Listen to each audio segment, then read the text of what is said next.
This is Jeremiah Reardon, Doctor of Education, Professor, Teacher, Trainer, and Subject Matter Expert in online teaching and learning. My online course experience began in 1999. When Bill Clinton was president, the Ericsson R380 was our first smartphone, and 52-year-old Donald Trump began his first campaign for president, pledging to name Oprah Winfrey as his running mate. I have an earned doctorate from Northeastern, multiple certifications from Quality Matters, considered the gold standard in online course design best practices, and I was honored with a Course of Distinction Award for Outstanding Course Design from Massachusetts Colleges Online. Over 2 decades, I have surveyed hundreds of my former online students and facilitated focus groups to determine the 10 best practices of successful online students. Using this continuous improvement process model, I have been designing, developing, and delivering and redesigning online courses from multiple areas of study using Blackboard, Moodle, Google Classroom, and Canvas, and teaching more than 250 online classes over the last 2 decades, and submitting final grades for more than 3,600 online college and high school students. I present these 10 best practices of my most successful online students to help students new to online learning or those struggling in their online classes earn better grades, reduce your anxiety, and gain a better grasp of your course subject matter. Let's get started. Online student success practice number 1. Get organized and stay organized from the start. Get organized and stay organized. As soon as you know you are taking an online class, create a dedicated file on your laptop or desktop or in an online repository such as the cloud, and title the file with the name of your course. And as the course progresses, save every single file and download from your online course into that one dedicated folder. Additionally, once you receive the syllabus for the course and you downloaded and saved it to your course file on your desktop, go into that folder and create new subfiles for the main topics from the course. For example, if your syllabus states the instructor posts a weekly quiz for the class, you should create a subfolder called Quizzes and save all your quizzes to that file. If the syllabus indicates weekly homework assignments will be a part of the class, create a subfolder called Weekly Homework Assignments. Use the same rule to create subfolders for each major topic indicated in the syllabus, such as discussion boards, term papers, extra credit, PowerPoints, and PDFs. Practice number 2 of successful online students.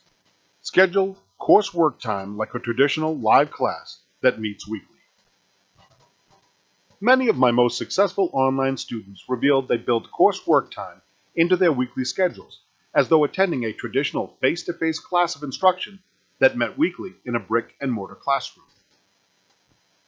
As soon as the class started, these students scheduled 3, 4, 5, or more hours into their weekly schedules for completing all course assignments from my online course, as though they were attending a scheduled class meeting in a classroom with me as the instructor.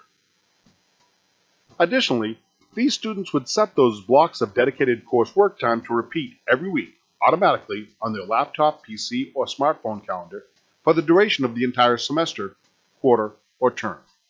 So they took comfort knowing they would always have blocked off time for coursework for the duration of the course.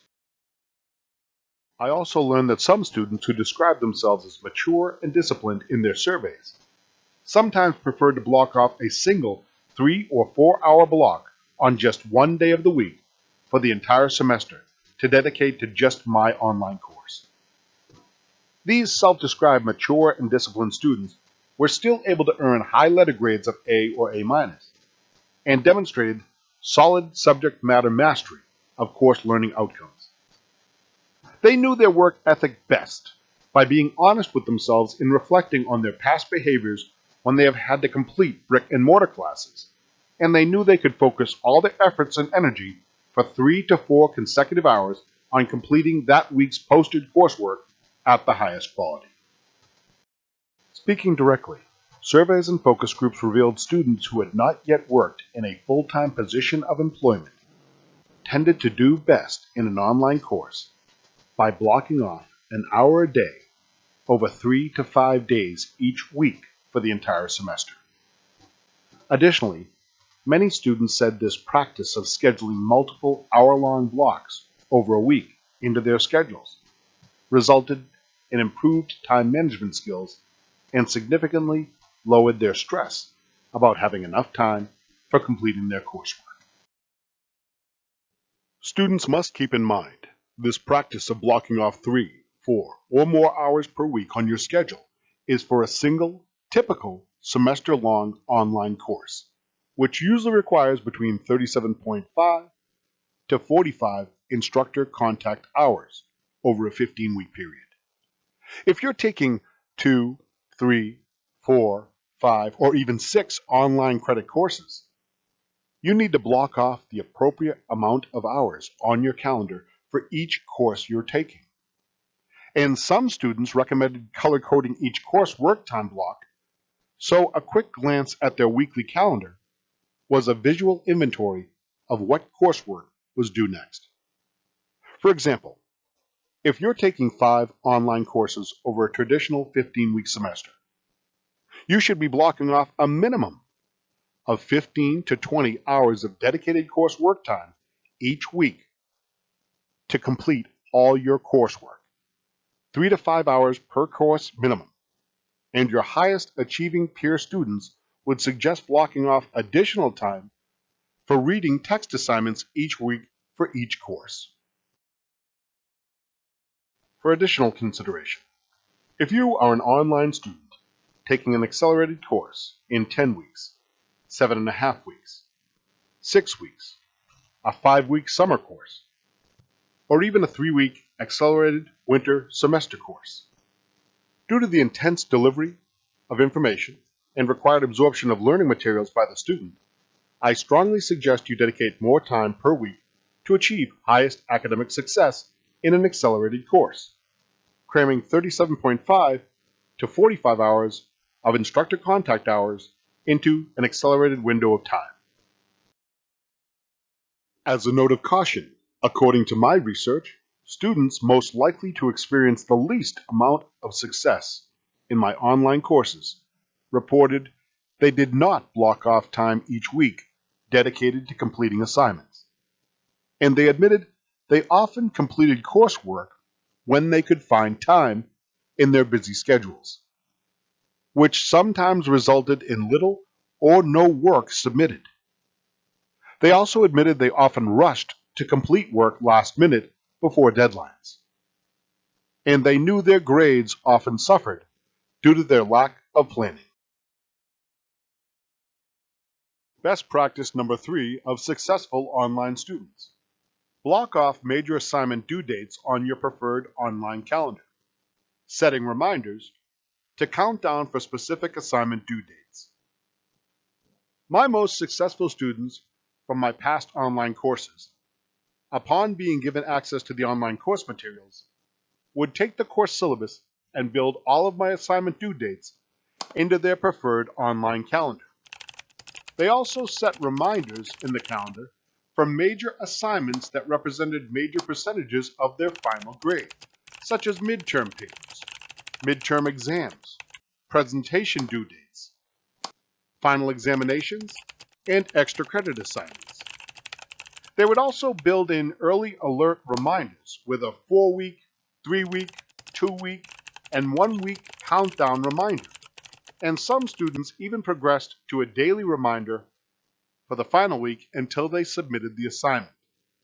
Since you may be taking 2, 3, or more online classes at this time, the highest performing online students made sure they built time into their calendars for all the major assignments they knew would require more time and effort for them to do their best work.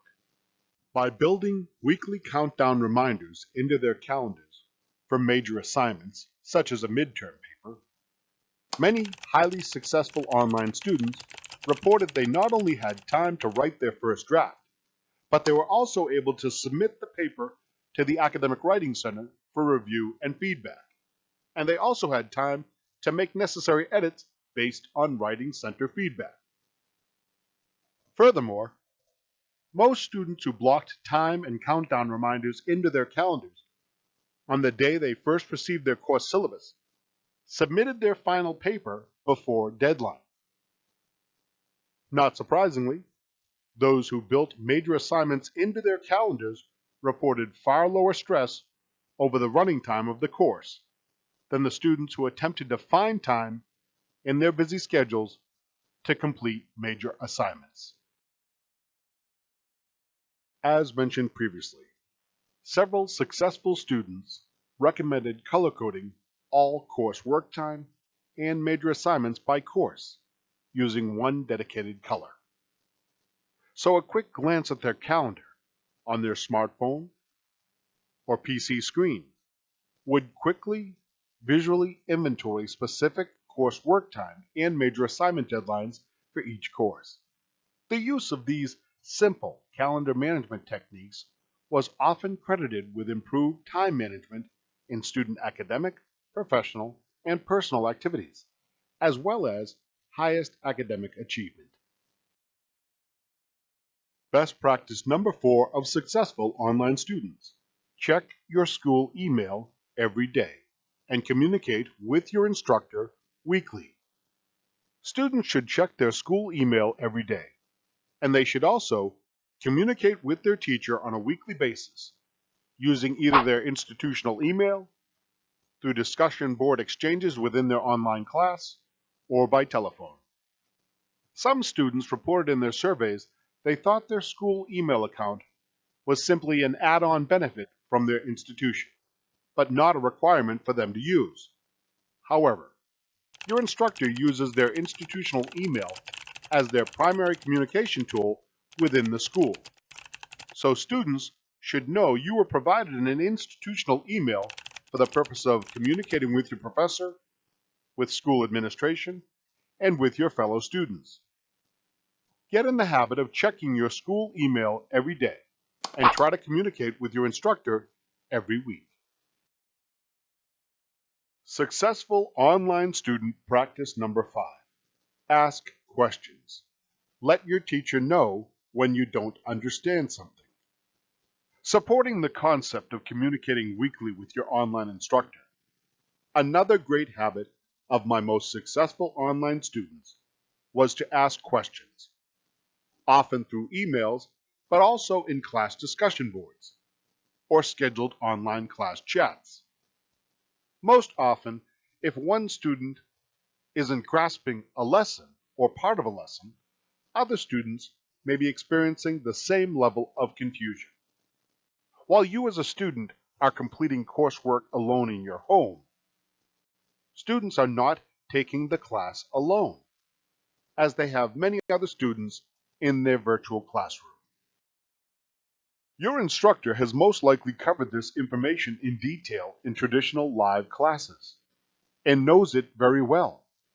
But an online class does not allow for your instructor to read your body language or see your facial expressions or to see common body language indicators that a student, a group of students, or all students are not grasping the information being covered. Furthermore, best practices of online instruction have shown that once a student feels safe sharing questions on a lesson topic, and then seeing their peers may be experiencing the same confusion, not only does the instructor know he or she may need to focus more efforts on the points in question, the student who asks questions are often found to participate more in the class after asking their questions.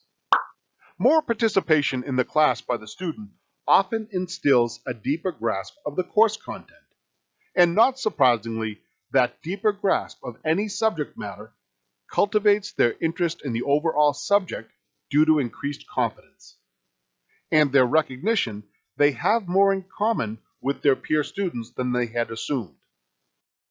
The number 6 best practice of successful online students is to read all the information posted every week. My most successful online students revealed that they tended to read all the information I posted every week and started this practice with reading the course syllabus as soon as they had access to it. A syllabus is the student's guide to a course. It includes course policies, required textbooks, how the course will be run by the instructor, and what will be expected of the student, as well as a schedule of assignment due dates. The directions for successfully completing assignments are always written in the course syllabus, since a well-designed course aims all energy and efforts at the student achieving the course learning objectives detailed in your syllabus. And modular learning objectives should be posted with each module of assignments. The course learning objectives are the overarching promise of the learning outcomes for the student for taking the course over a semester. And each week's modular learning objectives are the overarching promise of what the students should learn each week. As a result, every individual assignment in a week of online assignments supports the learning objectives for the week, and thus they also align with the course learning objectives for the whole course. For example, if we are to look at this common 3-credit course on the screen now, the course learning objectives, or CLOs, specify a behavior, skill, or action that a student can demonstrate if they have achieved mastery of the various objectives seen on the screen, forming the foundation of the course. To build towards these overarching course objectives, every weekly class module requires specific modular learning objectives, or MLOs, which are smaller, observable, or measurable critical course components consisting of learning materials, learning activities, and assessments, such as those appearing on the screen now. When an instructor prepares learning materials, learning activities, and assessments, they make sure they support the modular and course learning objectives. As such, a student missing even a single assignment may lack a full understanding of a critical course learning objective, and missing multiple assignments could result in significant impact on their final grade. Online Student Success Practice number 7. Write, cut and paste, save, and then post. Even 20 plus years into online learning, students sometimes spend hours working on a discussion board post. They perfect it, they click submit, and suddenly all their work is gone off into the oblivion of the internet unexplained. This sometimes happens when students lose their internet connection even for a millisecond, and though your screen stays the same, you were immediately logged out of your class, and you won't find out until you click submit. While it happens far less today than when I first started teaching online, it still happens on the rare occasion. And continuous internet connectivity is sometimes just beyond our control. As such, I strongly recommend students complete common writing assignments such as discussion boards on their computer in Microsoft Word or Google Docs or a similar application, and then cut and paste their finished written assignment directly to the discussion board and then click submit. Believe me and my past students that working on your writing assignment locally on your PC or laptop in Microsoft Word or Google Docs or a similar application, and then running it through spell check, and finally cutting and pasting your saved document as your finished post onto a discussion board will result in more successful academic work submitted by you at a higher level of quality due to the use of spell check, and far less frustration on your part due to a dropped internet connection. Successful online student best practice number 8. In reviewing the surveys and in-depth discussions in focus groups with my past online students, and after instructing thousands of students over the years, I cannot stress the importance of always doing your own work. Passing someone else's work off as your own is plagiarism, and plagiarism is never acceptable. And a plagiarized assignment often results in an automatic failure for the assignment, and sometimes result in the student failing the entire course, with some institutions sending students through the student conduct system for committing academic dishonesty. Doing your own work helps students gain a solid grasp on the subject matter of the course. And students should be aware that your instructor may use tools such as Safe Assign, Turnitin, or other plagiarism prevention tools designed to detect unoriginal content in students' papers by identifying areas of overlap between submitted assignments and existing works. Additionally, over the course of a quarter, term, or semester, your teacher is probably going to become very familiar with how you, as a student, express yourself in written form. So if you suddenly submit an assignment using words and phraseology inconsistent with your past writing assignments, and you are suddenly expressing your thoughts as though composed by another author, it is far more obvious than most students think, and your instructor will likely spot it and call you on it. And you just don't need the F on your transcript. Best practice number 9. Recognize online courses offer flexible learning but are not easy. When the class starts and students learn they are required to log into the course several times a week, check their email every day, complete writing assignments each week, complete timed tests and quizzes, watch educational videos, and respond to written posts of their peers. Some students are often shocked at the amount of work expected in a course each week. To succeed in an online course, students should know they will still have to put in time and effort, the same as a traditional class offered in a brick and mortar classroom. Most learning management systems such as Blackboard, Moodle, and Canvas allow course instructors to view a detailed course report of all user activity inside content areas, overall time the student has spent in the course, and detailed information about the student's activities while in assignments, and time spent on each activity, and much, much more. The course report also provides the instructor with the average amount of time spent by all students by day, by week, by month, and semester. So it provides instructors with a thorough snapshot of the amount of time high-achieving students are spending accessing and exploring coursework, as well as those not logging in time and putting in weaker efforts. With the ability to run these course reports, when a student contacts me to say they are working very hard in my course, but are not doing as well as they expected, after a quick review of the student's assignment grades to date, I then run a course report for that individual student to see where they are putting their time and energy. For some of my students, the course report reveals long hours of effort and activity in different facets of my course, including where they are dedicating their efforts in the class and time they are putting into each assignment. When the student and I next communicate, the report information helps me advise them with strategies for improving their study practices and where to direct the student for assistance in other areas impacting academic performance, such as online tutoring through the Academic Support Center, assistance from the Writing Center, or I might advise the student to form an online study group with some of their peers from class. The final best practice for successful online students, practice number 10, is to make yourself the priority whenever working on coursework, and do not multitask. For 97.5% of the population, multitasking is believed to be impossible. As a matter of fact, when we believe we are multitasking, we are not really doing two or more things at once, but instead we are doing individual actions in rapid succession. The neuroscience is very clear on multitasking. Human brains are designed to monotask.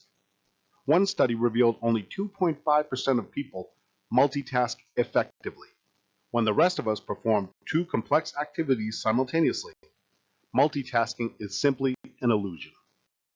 Neuroscientists, studying the brain and how it works, are concerned that our tendency in today's busy life is to divide our attention rather than focus our attention on a task at hand.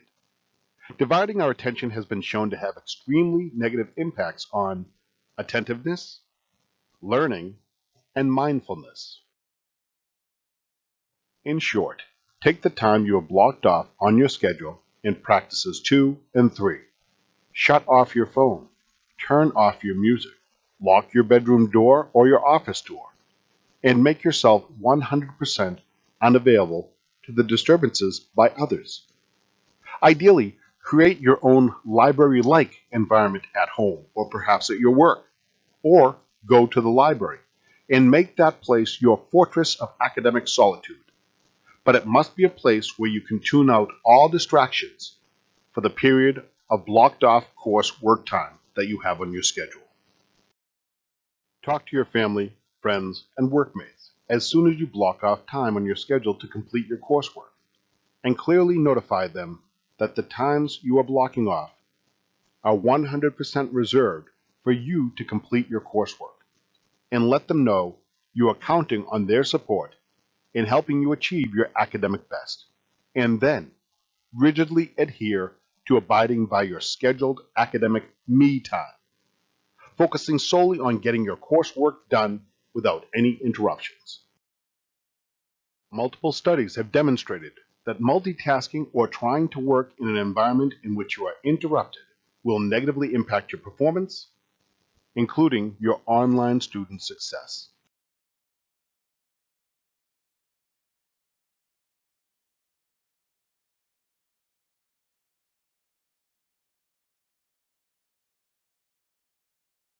Let's wrap up our presentation with a quick review of our 10 best practices of online student success. Best practice number 1, get and stay organized on your computer from the start. Best practice number 2, schedule course work time like a traditional live class that meets weekly. Best practice number 3, block off assignment due dates on your preferred online calendar, setting reminders to count down for specific assignment due dates.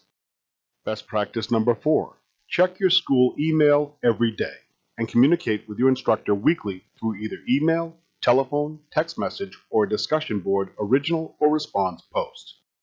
Best practice number 5, ask questions. Let your teacher know when you don't understand something. Best practice number 6 of my best students was to read all the information posted each and every week. Best practice number 7, write, cut and paste, save your original, and then post the assignment to your online class. Recapping the number 8 best practice of my most successful online students, do your own work, always. Best practice number 9, recognize online courses offer flexible learning, but are not easy. Best practice number 10, make yourself the priority whenever working on coursework, and do not multitask. You now have the 10 best practices of my most successful online students, gathered over 20 plus years, 250 online courses, more than 3,600 online students, based on feedback from quantitative surveys and qualitative focus groups, and hundreds of one-on-one discussions with my past online students. You don't have to adopt all of these practices to have a successful online academic experience. But by adopting 3 or more of these practices over your current and future semesters, and studying smarter, not harder, you will gain a much better subject mastery of your course learning objectives and benefit from a more successful online learning experience. And I leave you with my favorite quote as both a teacher and as a lifelong learner. Never stop learning, because life never stops teaching. This is Dr. Jeremiah Reardon, signing out.